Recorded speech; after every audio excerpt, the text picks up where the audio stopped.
Family, welcome back to my channel. Hope so कि आप सब ठीक ठाक होंगे, फ़र्स्ट क्लास होंगे, बड़े मज़े से होंगे जी।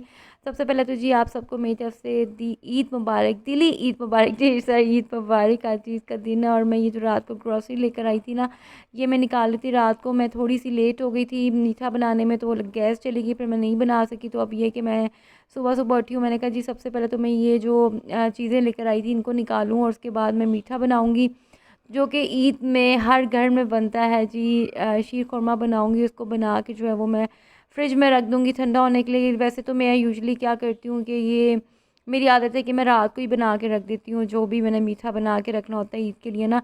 तो इस बार ये कि लेट हो गई थोड़ा सा, तो फिर गैस चली गई तो नहीं बना सकी। और अभी मैं जी इसको बना के फ्रिज में रख दूँगी, इसके बाद करूँगी नाश्ता।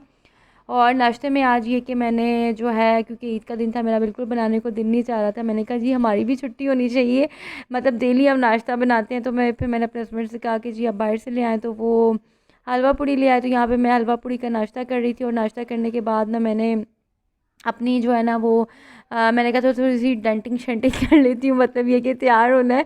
तो ये कि मैंने कहा स्किन पॉलिश बनाऊंगी इसकी, और मैं आपके साथ भी शेयर करूंगी किस तरह से मैं स्किन पॉलिश बनाती हूँ।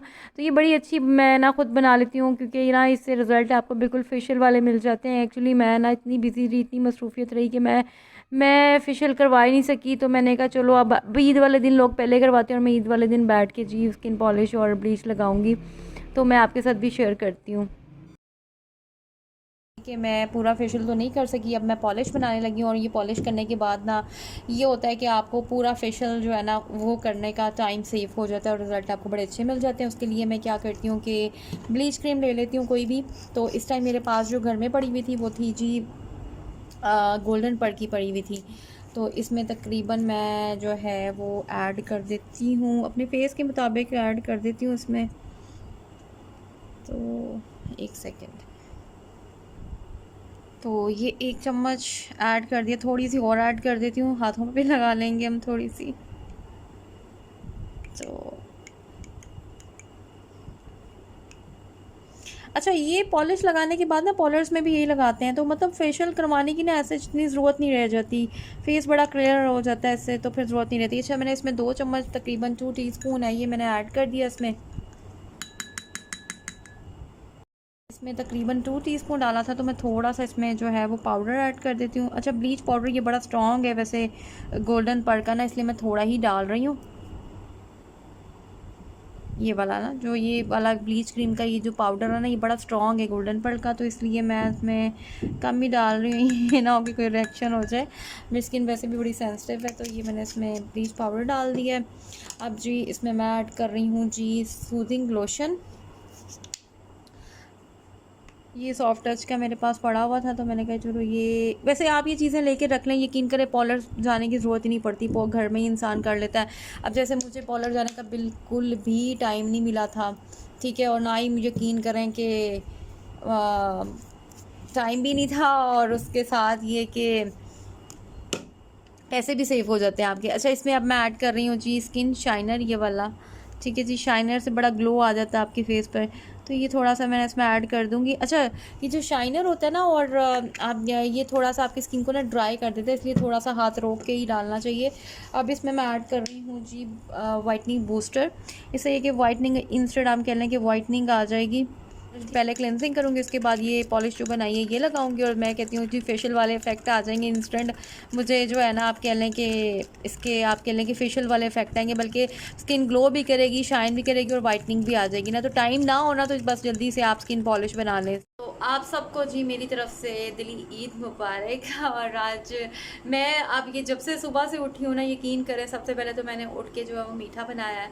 और क्योंकि जब मैंने रात को बनाना था तो रात को गैस ही नहीं थी, तो फिर ये कि 10 बजे गैस चली जाती है, तो फिर मैंने सुबह उठ के सबसे पहले तो मीठा बनाया, क्योंकि ईद पर अगर मीठा ना होना तो ईद जो है वो फिर आप कह लें कि ईद ईद नहीं लगती ना।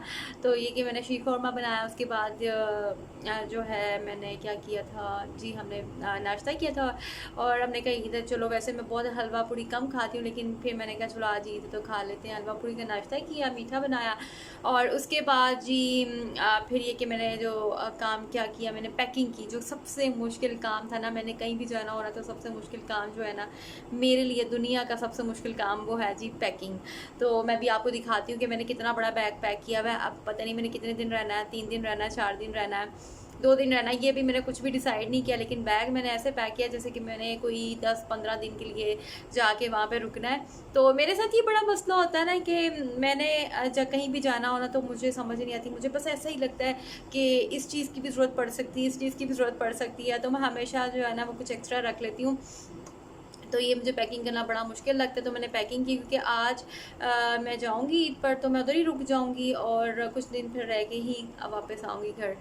तो अभी जो है वो मैं मतलब सारे काम करने के बाद जब फ्री हुई हूँ, तो मैंने कहा तैयार होने से पहले जो है वो, मुझे याद है कि मैंने तो फेशियल ही नहीं करवाया था, इतनी बिजी रही घर के कामों में इधर उधर, और फिर शॉपिंग भी सारी बातें, जैसे कि आपने मेरे ब्लॉग भी देखे होंगे कितनी लेट मैंने की है।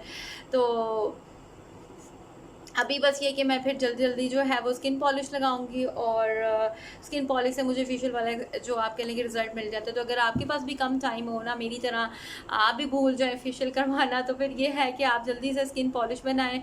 इस तरह से जो मैंने अभी, जब मैं भी इसी तरह बनाती हूँ, ये चीज़ें मैंने रखी हुई हैं। और इसको करने से पहले ना जो है, सबसे पहले मैं क्या करूँगी, अपने फेस पे क्लिनजिंग करूँगी, क्योंकि क्लिनजिंग अगर आप अपने फेस की कर लेते हैं ना, तो मतलब उसके बाद जब अगर आप ये इसको अप्लाई करेंगे स्किन पॉलिश को, तो यकीन करें आपकी स्किन इतनी नीट एंड क्लीन और ग्लो करती हुई नजर आएगी, ऐसे लगेगा जैसे अभी आप फ्रेश फ्रेश जो है वो कहीं महंगा सा कोई फेशियल करवा के आए, इतने अच्छे आपको रिजल्ट मिलते हैं। तो यहाँ पे जो मैं क्लिनजर अभी यूज़ कर रही हूँ ना, वो मेरे पास डर्माकॉस का क्लिनजर है। ये एक बड़ा अच्छा क्लिनजर है, कोकम्बर क्लिनजर है। कूलिंग इसके जब लगाते हैं ना तो बड़ा ठंडा ठंडा फील होता है, तो मैं ये यूज़ करने लगी। तो जी अभी हम ले लेते हैं क्लिनजर, और सबसे पहले हम कर लेते हैं अपने फेस की अच्छे से क्लेंजिंग। तो क्लेंजिंग मैंने कर ली है, 5 मिनट तक मैंने की है क्लेंजिंग, और मैंने ये वाइप्स ले ली है, उसके साथ फेस को अच्छे से साफ कर लेते हैं।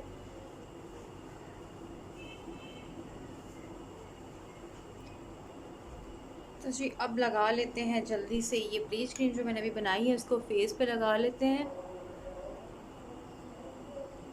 जी मैंने जो है स्किन पॉलिश जो मैंने बनाई थी, ब्लीच क्रीम आप कह लें, वो मैंने लगा ली, और इसको मैं तकरीबन 15 मिनट रखती हूँ, उसके बाद वॉश करते हैं फिर, और फिर जी उसके बाद तैयार होती हूँ। 15 मिनट तक मैंने स्किन पॉलिश को अपने फेस पे रखा था, उसके बाद जी मैं तैयार हो गई। और ये है जी मेरा ईद लुक। अच्छा, मैंने लिपस्टिक पता नहीं क्यों डार्क लगा रही है, मुझे लग रहा है कि मैंने शायद डार्क लगा ली, लेकिन मेरा दिल चाह रहा था डार्क लिपस्टिक लगाने को ना। वैसे मैं ज़्यादातर लाइट ही लिपस्टिक लगाती हूँ, लेकिन आज बस ये कि मेरा दिल चाह रहा था डार्क लिपस्टिक लगाने की, जिसकी वजह से मेकअप थोड़ा सा डार्क लग रहा है, लेकिन ये कि मेकअप इतना डार्क नहीं है। और ये है जी मेरा फाइनल लुक ईद का। ये जी बस इतना हल्का सा मैंने लाइट सा मेकअप किया, क्योंकि गर्मी बहुत ज़्यादा है।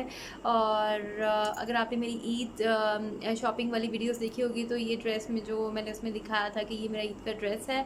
और सबसे ज़्यादा जो मेरे, जो आप कह लें कि जो इयरिंग्स, टॉप्स कह लें या इयरिंग्स, जो भी ये जो है ना, ये बहुत मैच कर रहा है, मुझे बहुत अच्छे लग रहे हैं इसके साथ। और जी अभी मैं जा रही हूँ जी अपने मतलब ये कि पेरेंट्स के घर, और बाकी की ईद जो है वो मैं वहाँ जाके जो है वो सेलिब्रेट करूँगी। ईद का डे और कुछ मीठा ना हो, ये कैसे हो सकता है। तो बस ये कि मैं निकल पड़ी, तो रास्ते में रुके यहाँ पर हम कुछ मीठा लेने के लिए। तो मैंने कहा, पहले तो मैं यहाँ पे सोच रही थी कि मिठाई ले लेते हैं, लेकिन ये कि फिर मैंने सोचा कि यार मिठाई तो इतनी खाई नहीं जाती, तो बेहतर है कि केक ले लो, क्योंकि केक तो फिर भी इंसान खा लेता है, लेकिन मिठाई पता नहीं क्यों, मिठाई आप ना थोड़ी सी खा के, बस मेरे जैसा बंदा तो थोड़ी सी खा के बस ये कि दिल भर जाता है। तो यहाँ पर मैं केक देख रही थी कौन सा केक लूँ। तो यहाँ पर क्योंकि हमारे घर में सब जो है ना वो चॉकलेट केक खा लेते, तो फिर मैंने यहाँ पर जो है वो चॉकलेट केक हम लोगों ने फ़ाइनल कर लिया था, ये वाला। इसको जो है वो फिर हमने कहा कि जी आप पैक कर दें, तो ये वाला हमने फ़ाइनल डिसाइड कर लिया था, ये वाला केक। केक तो खैर हमने ये वाला ले लिया था। और उसके बाद जी मैं सोच रही थी कि मिरार के लिए क्या लूँ, कुछ समझ नहीं आ रही थी। फिर मैंने सोचा कि चलो उसके लिए चॉकलेट ले लेती हूँ, क्योंकि उसको चॉकलेट्स पसंद भी है और वो खा भी लेती है चॉकलेट। तो फिर मैंने उसके लिए ये वाली चॉकलेट जो वो ले ली थी। और ये चीज़ें लेने के बाद जो है हम लोग फिर दोबारा से निकले, और रोड्स पे इतनी खाली थी ना। ईद वाले दिन ये होता है कि सब लोग अपने घरों में, तो इसलिए इतना रश नहीं होता। अदरवाइज़ रूटीन में इतना रश होता है रोड्स पर, इतनी ज़्यादा ट्रैफिक होती है, लेकिन ईद वाले दिन जो होता है ना, वो ट्रैफिक एटलीस्ट नहीं होती। हाँ जी, तो पेरेंट्स के घर तो मैं पहुंच गई थी और सबसे ईद भी मिल ली। तो काफ़ी देर बैठने के बाद जो है अब मैं ज़रा बाहर निकली थी। मैंने कहा मतलब ये कि अभी शाम हो गई है तो शाम में थोड़ा सा वेदर में भी शायद बेहतर हो जाए, लेकिन बाहर जैसे ही निकली तो देखा कि बाहर भी वेदर वैसा ही है, हवा बिल्कुल बंद हुई हुई है ईद वाले दिन। वैसे ये कि सुबह में थोड़ी थोड़ी सी मतलब आप कह लो कि बारिश हुई थी, लेकिन उस बारिश से फ़ायदा नहीं हुआ, मतलब गर्मी वैसी की वैसी ही थी। तो ये कि बस ये कि ईद का डे ऐसा ही गुजर जाता है, मतलब हाफ़ डे जो है मैं अपने इन लॉज़ में स्पेंड करती हूँ और हाफ़ डे इधर आ जाती हूँ। लेकिन इस बार तो ये कि मैं ईद पे इधर ही रुक जाऊँगी, कुछ दिन इधर रहूँगी, उसके बाद फिर जाऊँगी। और यहाँ पर जब आती हूँ ना तो बड़ा ही सुकून मिलता है। यहाँ पे जो हम मेरे पेरेंट्स जिस सोसाइटी में रहते हैं, ये इतनी नीट एंड क्लीन है ना कि यहाँ पर आप देख लें कि कुर्बानी के दिन भी कोई आपको किसी भी तरह का गंद नज़र नहीं आ रहा होगा। अदरवाइज़ क्या है, वो गंद फेंक दिया जाता है, जो कि आप कह लो कि बहुत ही मतलब हर जगह देखने में भी बुरा लगता है। और फिर अगर जगह जगह रोड्स पे जिसका जो दिल चाहता है घरों के बाहर फेंक देते हैं। बट अब यहाँ पे मैं आपको दिखाती हूँ कि देखें कितनी आप देख लेंगे कि नीटनेस है। ये देखें जी, हमने भी कुर्बानी की है, तो इसका आप ये देख सकते हैं कि किस तरह से बांध के प्रॉपर इस तरीके से बांध के सब कुछ जो है वो रखे। अब वो आएंगे जी गार्बेज वाले, वो ले जाएंगे इसको उठा के। तो मतलब इस तरह की मैं कहती हूँ कि क्लीनिनेस का ख्याल ज़रूर रखना चाहिए, कि ये नहीं कि कुर्बानी की है तो बस जहाँ पे दिल किया जो भी है उसको फेंक दिया। तो ये चीज़ मुझे इस सोसाइटी की बहुत अच्छी लगती है कि क्लीनिनेस का बहुत ख्याल रखा जाता है। और यहाँ पे आप देख लें किसी घर के पास भी आपको जो है, ये देखें, कहीं भी आपको जो है ना वो नज़र नहीं आएगा। और ये सबसे अच्छी चीज़ मुझे सोसाइटी की लगती है कि यहाँ पर किसी भी तरह का कोई गंद नहीं होता, क्लीनिनेस का बहुत ख्याल रखा जाता है। तो यहाँ पर ना मिराल मुझे देख के ना मतलब बाहर आ गई, इसलिए सो के उठी थी अभी, और इसलिए इसने अपना ईद का ड्रेस चेंज कर लिया था। एक्चुअली मैं लेट हो गई थी तो ये फिर बेचारी वेट करते करते सो गई थी। तो ये था जी मेरा आज का ईद का व्लॉग। होप सो कि आपको आज का व्लॉग पसंद आएगा। आप सबसे रिक्वेस्ट है कि जी मेरे चैनल को सब्सक्राइब कर दीजिएगा, वीडियो पसंद आई तो उसको ज़रूर लाइक कीजिएगा। इंशाल्लाह नेक्स्ट व्लॉग में आपसे मुलाकात होगी, तब तक के लिए जी अल्लाह हाफिज़।